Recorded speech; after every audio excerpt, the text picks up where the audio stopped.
you're listening on Zoom, we lost the first part of the show just now. We had some technical difficulties, but we opened up with a poem where I kicked a man who had 5 deferments, phony deferments, not to go into military service during Vietnam. I kicked him out of Arlington National Cemetery, and then I dedicated this event to Eduardo Duran, who's a local brother poet who just recently crossed over.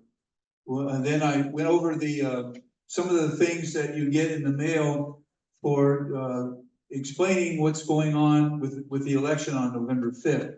But if you will tune in after October 19th, we're going to do another one of these events at the World Beat Center. And we will have the film clips that you're not going to see for the rest of this event tonight. You'll see those film clips at the, when we perform at the World Beat Center.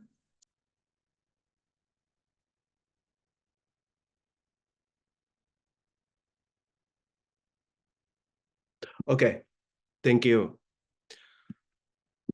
I am going to read some poems in Spanish and in English. La espera. Ha vuelto a madurar la fruta sobre la mesa. Las flores de la maceta ya se secaron. Enterradas las cosas bajo el polvo. ¿Qué se puede hacer? Los anocheceres dan fe de la espera. La multitud de estrellas, testigo perpetuo, sin duda alguna lo sabrá decir. Pero ¿a quién sino al corazón que a veces siento caduco, imposible para vivir, endurecido? The wait. The fruit has ripened on the table again. The flowers in the pot have dried out. Everything is buried beneath a layer of dust. What can you do? Nightfall gives testimony to the wait. The multitude of stars, perpetual witness, without doubt will know what to say. But to whom, if not the heart, which I feel at times in decay, unfit for life, and hardened? No quiero escribir los versos más tristes. Puedo escribir los versos más tristes. Escucho en mi mente las palabras del poeta. Pero, ¿por qué de pronto recuerdo a Neruda, que me dice a mí el poema 20 en la hora más íntima de esta noche? Aquí un gallo es el que canta. Hoy la noche está estrellada. Es cierto, como también es real la presencia del viento que gira, la soledad, tu ausencia, etcétera, etcétera, que hasta me complacería a mí también escribir los versos más tristes, pero no, porque en realidad ahora solamente quiero escribir los versos más alegres que jamás haya escrito en noche alguna. I do not want to write the saddest lines. I can write the saddest lines. I hear in my mind the words of the poet. But why all of a sudden do I remember Neruda? What does poem 20 tell me in the most intimate hour of this night? Here, it is a rooster who sings. The sky is starry tonight, true, and these are also real. The presence of swirling wind, your absence, the solitude, etc., etc., until I too might feel better writing the saddest lines. But no, because now I only really want to write the happiest lines that have ever been written on any night. Día del juicio.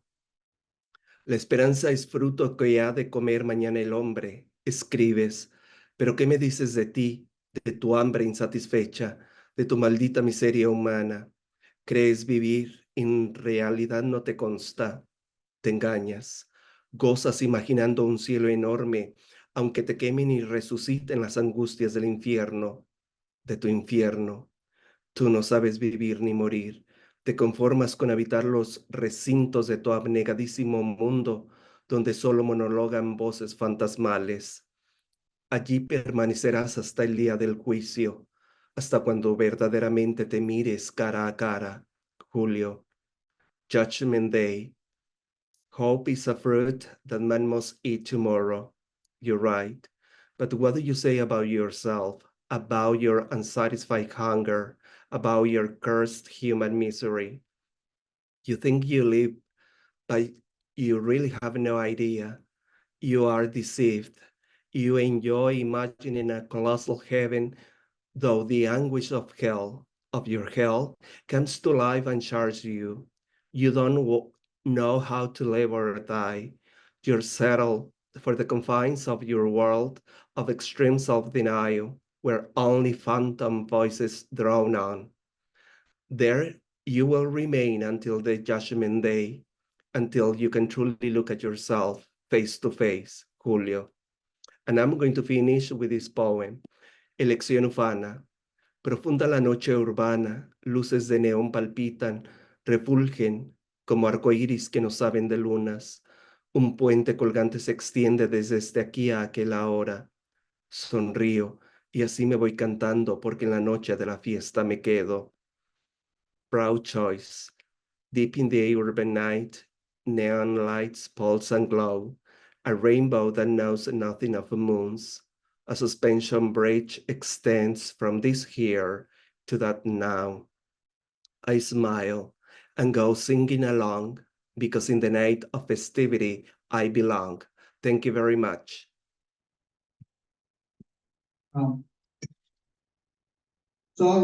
This week I was watching Morning Joe, and while I was having my Morning Joe, but they brought up they interviewed this African American man from Georgia, and they were talking about all the voting irregularities that the Democrats are doing. And I was listening to this guy because he was really making a lot of sense. And he brought up Ronald Reagan and how Ronald Reagan, when he wanted to talk about African American women, talked about welfare women. And at the time, there were more white women receiving food stamps than African American women. But everyone knew, except the news ignored it. Now they're talking about these hundreds and thousands of votes at the Democrats. And so the guy brought up 1850.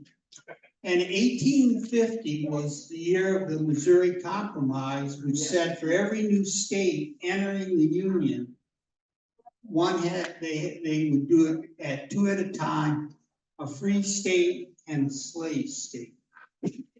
And at that time, they decided they would move into Mexico to increase the slave states and increase the power of the slaveholders.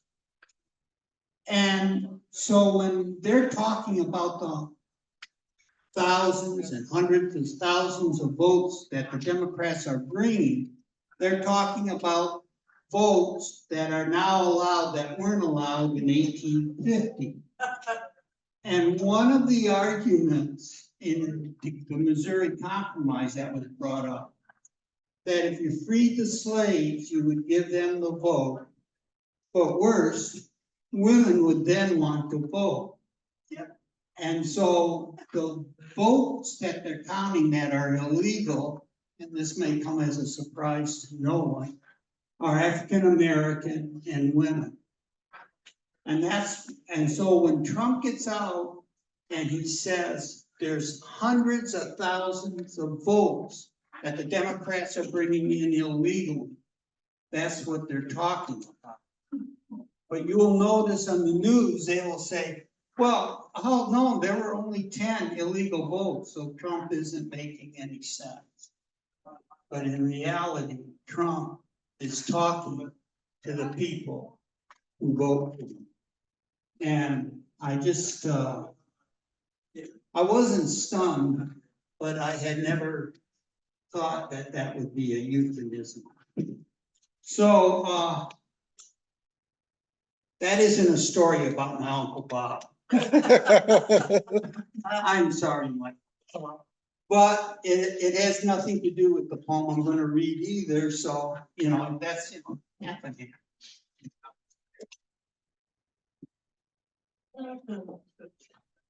This is called the Israeli-Gaza War. 1,000, 478 Israelis died in the Israel-Gaza war so far. 40,602 Palestinians died in the Israeli-Gaza war. In Hebrew, the word for a screw is boren. In English, screw means jailer. What happens in a prison when billy clubs are bombed? In the Israeli-Gaza war, 1,478 Israelis died, and 40,602 Palestinians died. Assad is the Arabic word for screw. Screw is the English word for jailer. Is the Israel-Gaza war a prison riot? 1,478 Israelis died in the Israeli-Gaza war. 40,602 Palestinians died in the Israel-Gaza war. Mizpah is a Hebrew word for justice. Adalah is the Arabic word for justice. When the ratio of the executed is 1 to 28, has justice prevailed? Thank you.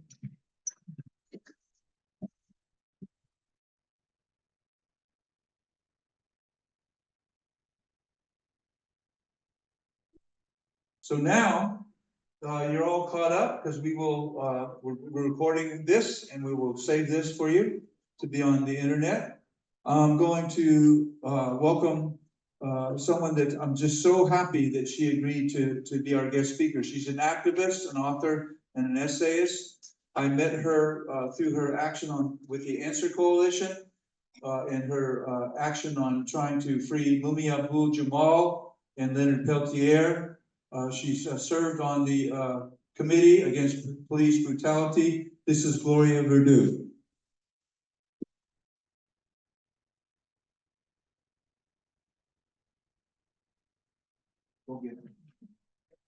Thank you, Jim. Can everybody hear me pretty good? Yeah. I feel kind of like, I have this. Like everybody else's poems are pretty short. I am an essayist, and I also, write for publication, Struggle to Nietzsche. So what I wanted to share with you is one of the pieces that I wrote and published. And the name of this piece is Kamala Harris is Genocide Joe Biden's Choice. Kamala Harris, the current vice president, was a California senator, attorney general, and San Francisco district attorney. Harris sought the Democratic presidential nomination in 2020 and dropped out before the primaries. President Obama's vice president, Joe Biden, selected her as his running mate in the 2020 election, making Harris the first female vice president of the United States. Biden was searching for a candidate who was ideologically aligned with him, someone he could work with. He also felt that picking a Black woman could boost his standing, particularly with younger votes. On July 21st, President Biden dropped out of the 2024 race, choosing Kamala Harris to replace him as the 2024 Democratic presidential candidate just 4 weeks before the Democratic National Convention. Biden quoted Benjamin Franklin, whose portrait hangs on the walls of the Oval Office next to Dr. King, Rosa Parks, and Cesar Chavez, about maintaining a republic. At the time, Benjamin Franklin meant preserving the slave owners' government. By the way, Franklin benefited financially from slave ownership by advertising the sale of enslaved people, and runaways in his newspaper, the Pennsylvania Gazette. Biden said Harris is experienced, tough, and capable of plotting the course for the United States of America. The real question is whether the course that Kamala Harris and the Democratic Party are taking is a path to a better world and future for all people. Kamala Harris has many ties to financial capital, from Silicon Valley, big tech, including Facebook and Google, to Wall Street's billionaires. Harris led the U.S. delegation to the Asian Pacific Economic Corporation, APEC, a sort of imperialist economic association for the Pacific Rim. Harris has been silent about her past, about mass incarceration and the plight of poor working people. Today, Black, brown, and all working class people might be hopeful with the constant tensions taking place in the belly of the beast. Any change would appear to be in the favor of the working class. But is it? Vice President Harris, a Black woman, colorful, smart, and capable, is possibly the next president. That's certainly a change.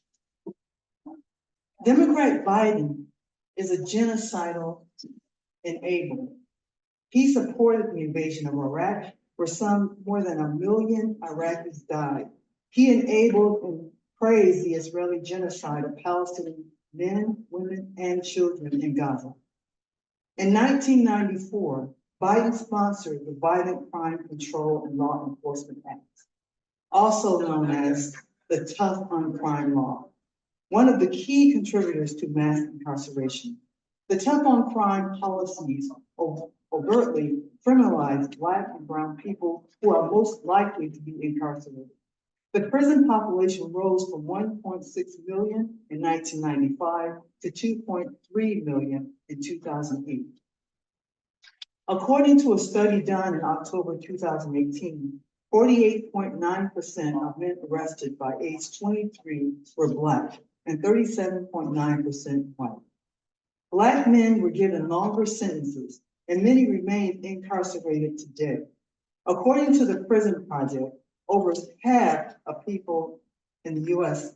prisons are serving sentences of 10 years or more. As of January this year, 2,241 people are on death row, 40% Black and 14% brown.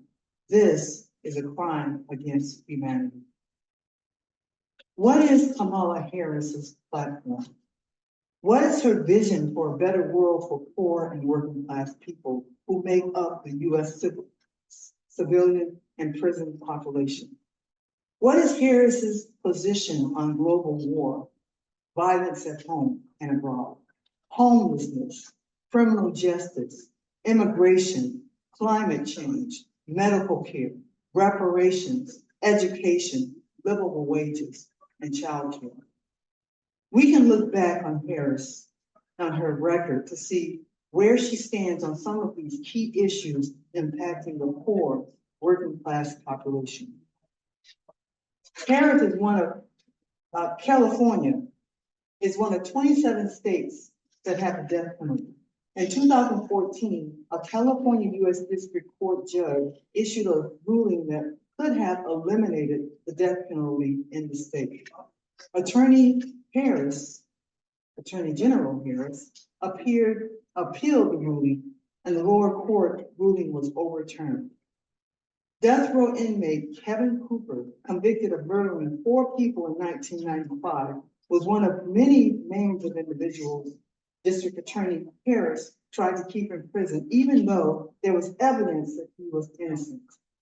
In 2004, 2 days before his execution, an appeals court stayed his execution and ordered DNA testing, which was inconclusive. When Harris was California Attorney General, 2011-2017, she opposed DNA testing for Cooper. Cooper's lawyers had asked the state to approve additional DNA testing that could exonerate him. Harris's Attorney General office did not take up the case, and evidence from the crime scene was never reexamined while Harris held state office. Cooper, 66 years old, remains in prison at San Quentin State Prison on death row. In 2011, District Attorney Harris pushed for and saw the passage of a statewide anti-truancy law that allowed district attorneys to file charges against parents whose children were consistently missing school without a valid reason. Under the law, some parents were arrested by local law enforcement and faced harsh penalties. In 2013, Cherie Peoples, a mother from Orange County, California, faced a challenging situation with her 11-year-old daughter, Shayla, who was diagnosed with sickle cell anemia, a debilitating disease. This condition caused Shayla to frequently miss school due to her chronic pain and hospitalization requirements.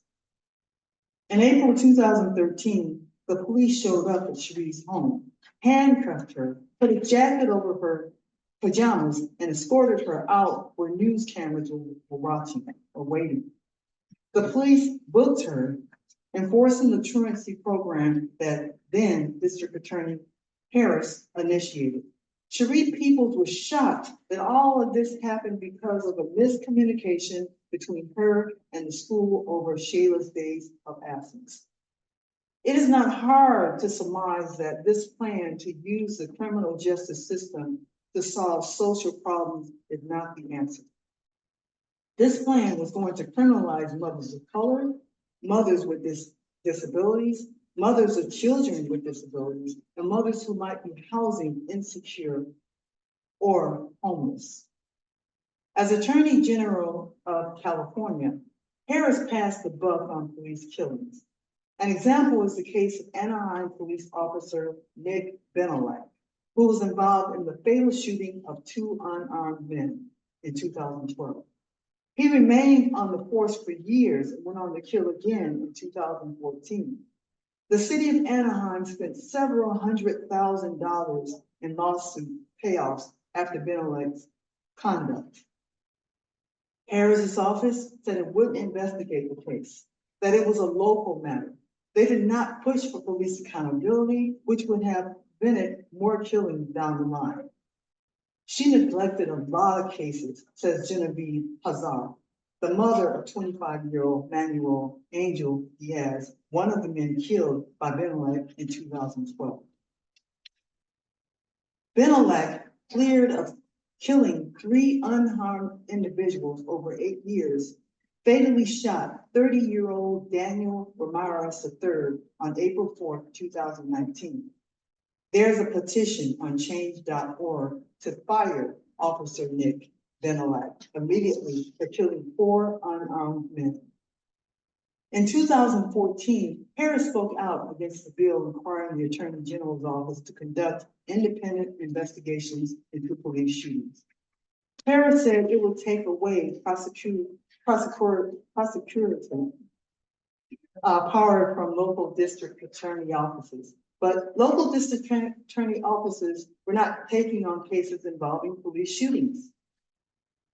Now, on July 24th, tens of thousands of protesters went to DC to show their support for the people of Palestine, to rally for a ceasefire, to express the feelings of betrayal over Netanyahu's visit to DC. A protester asked why both parties in the US Congress invited Netanyahu, who's causing genocide in Gaza. Who invited him to speak? Protesters were pepper sprayed and arrested. Harris, in a statement, condemned the protest and said that the protesters were despicable, unpatriotic, and hateful. An observer said all the fear-mongering around anti-Semitism is pretty wild because there are more Jews at this demonstration than I've ever seen. So many Jews wearing their Jewish Voice for Peace or Jews for Ceasefire shirts. That's pretty amazing. If Harris were to become the 47th president of the United States, she would make history as a woman of color. That, however, wouldn't change who rules. The ruling class with the military-industrial complex is at the top. In the 2020 presidential election, about 60% of people voted, only feeling like they had two options. It seems that no matter who you pick, the other choices lean more or worse. Whether you lean Republican or Democrat. However, it's important to remember the 40% who didn't vote, including those who are poor, homeless, incarcerated, or previously incarcerated, either choosing not to vote or were unable to vote because they couldn't make it to the polls or justifiably believe that their vote doesn't count. In the 2016 election, Hillary Clinton received approximately 65.8 million votes nationwide, while Donald Trump received about 63 million votes. Clinton won the popular vote by 2.8 million. Despite losing the popular vote, Donald Trump won the presidency by securing a majority of the Electoral College, 304 electoral votes to Clinton's 227. The 2.8 million vote difference is the largest in US history where the popular vote winner did not become president. The Electoral College has overturned 33% of presidential elections in this century. From the 2016 Clinton-Trump election to the 2000 Gore-Bush election, in which Al Gore won the popular vote, but George W. Bush won the electoral vote. Isn't it time to abolish the Electoral College? Now, voting can't bring real change. It's more like expressing what we want. If all the masses of poor and oppressed people find a way to vote their consciousness, their values and beliefs, change will come. In some states, there are alternatives to the Republican and Democratic parties on the ballot. If you are voting, look for them. Check out Dr. Cornel West's campaign at cornelwest24.com. Jill Stein's campaign at jillstein2024.com. Claudia De La Cruz's campaign at votesocialist2024.com. Send a message to the world. Defeat capitalism, colonialism, imperialism. Stand for socialism, democracy, compassion, and working class unity. End the death penalty and death by incarceration, end mass incarceration, free all political prisoners, free Palestine, free Haiti, free them all. Thank you so much for listening.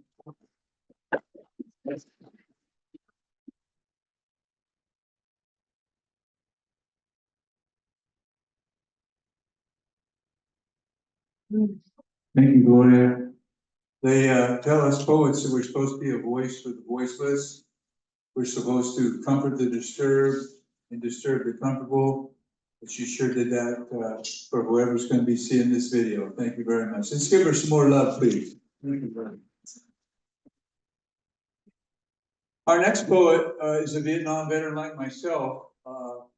And he does all that kind of stuff too. He comforts the disturbed, disturbs the comfortable, and he's a voice for the voiceless. And Garcia Lorca from Spain said the thing that people don't understand is that duende is very important in a poem. And that's the spaces that are in the poem. And not just the words, but the spaces in the poem. And this young man, he is controls the diction of the poem.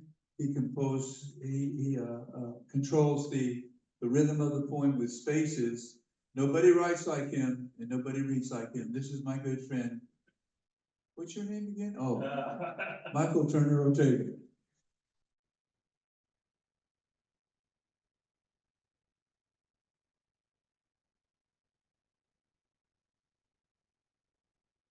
See, I don't mean that, but I do mean this.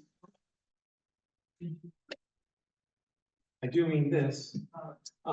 This poem is a projection of how I think democracy should be. Plain, fair, authentically. I can't help but think about it being authentic on a fundamental carrier frequency, because everything is everywhere to be found in different planes of existence. On the level, by the highway, drawn to a holy fountain made by our sacred mother in an aquifer full of love.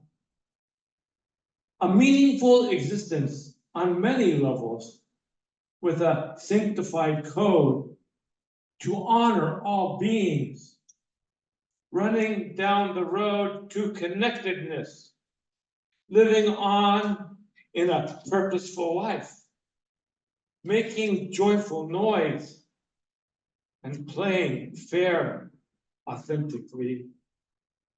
The fountain continues to flow, never ends, overwhelms, the right place, the right time.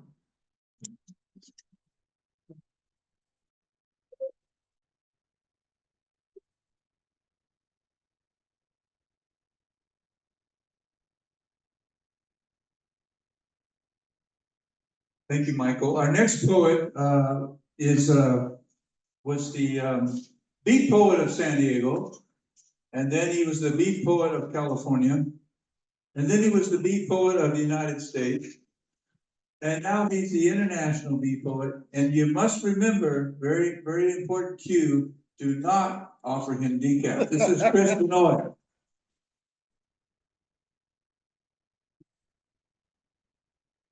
Thank you, Jim. I just got one poem for you tonight called Walls of Bones. Their bodies were piled high for Jehovah, for Allah, for Muhammad, for Christ. And their thundering cries made your walls fall down, walls built on bones, ones that have come before to tear down the walls and rebuild them again on the bones of the warring hordes that came before them to build their walls of bones for Muhammad, for Jehovah, for Allah, for Christ. The model of our martyrs' blood stained your temples. Old women's tears drop in the dust of their children's silent laughter. Mosques hum with prayers to Mecca, interspaced with exploding car bombs and death rattle of machine gun fire. Red mortar with the walls built on bones and blood for Allah, for Muhammad, for Jehovah, for Christ. Wow.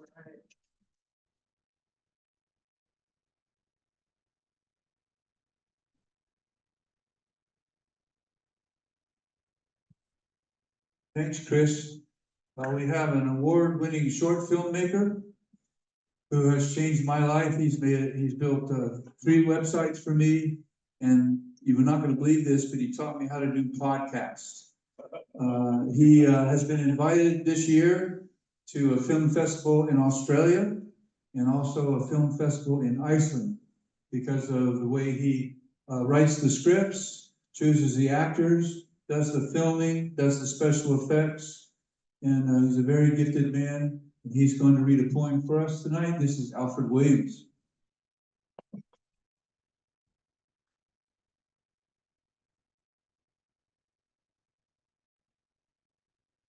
Okay, so first of all, obviously it's so important for us to vote and to express your opinions and to be part of this great social experiment called America, and to expand upon its inclusiveness and to be a part of this great country. So with that said, I've got something a little different for you.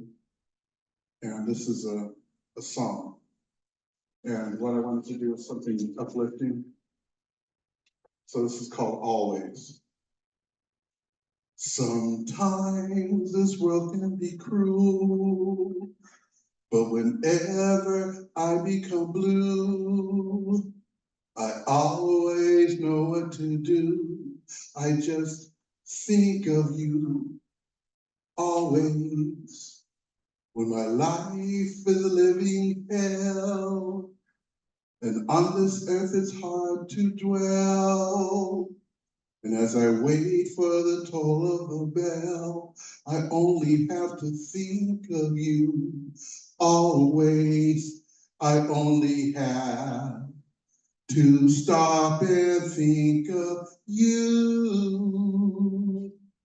You always stop me from feeling blue. I only have to think of your face, and it sends me to my happy place.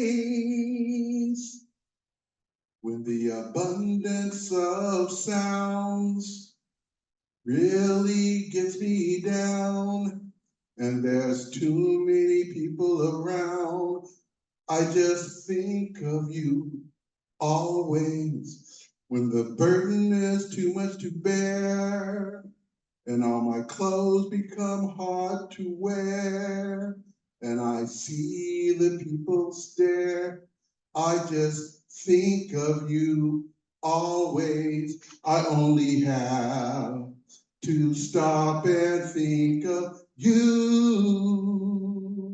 You're the one that makes me feel true. I only have to think of your voice, and that gives me a better choice. So if you're ever feeling down, like you're living in a strange town, instead of wearing a frown, you can think of me always. Thank you.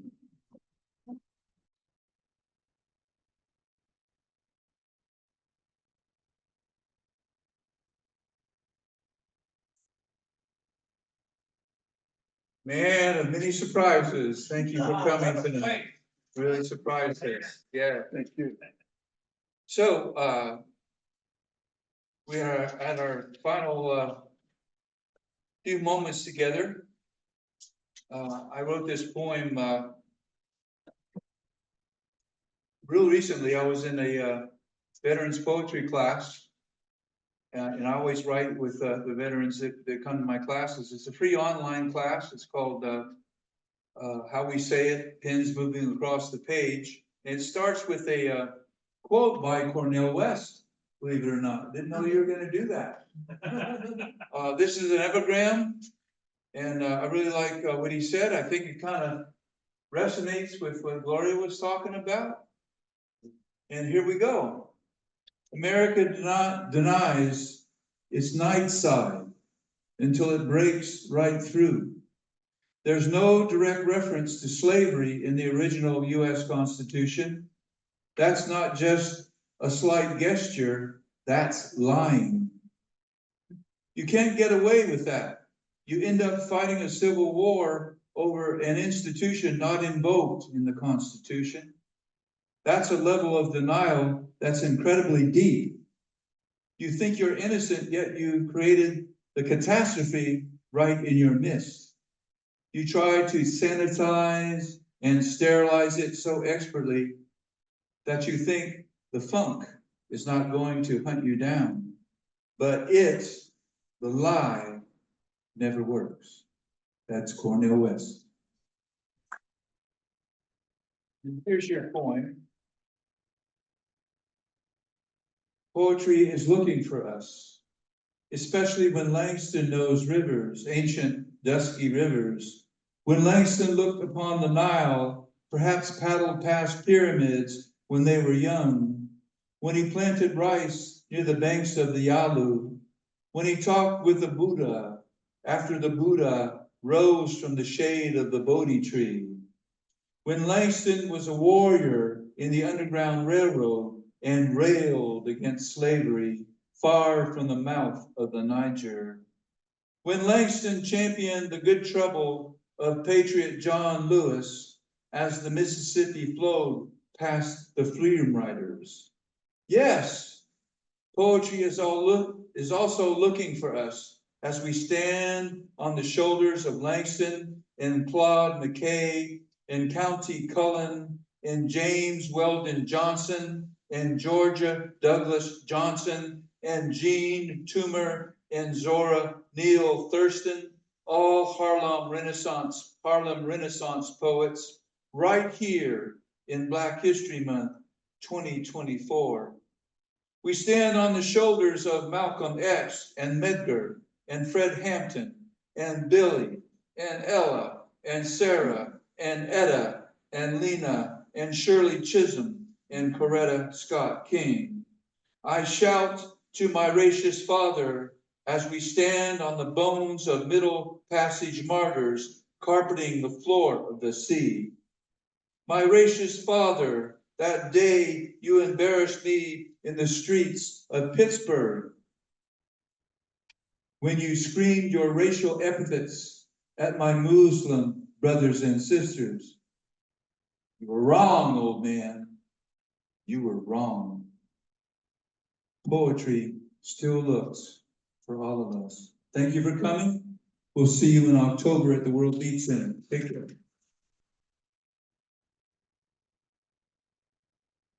That's beautiful. That's a wrap. That's a wrap. Well, here's what I do, video.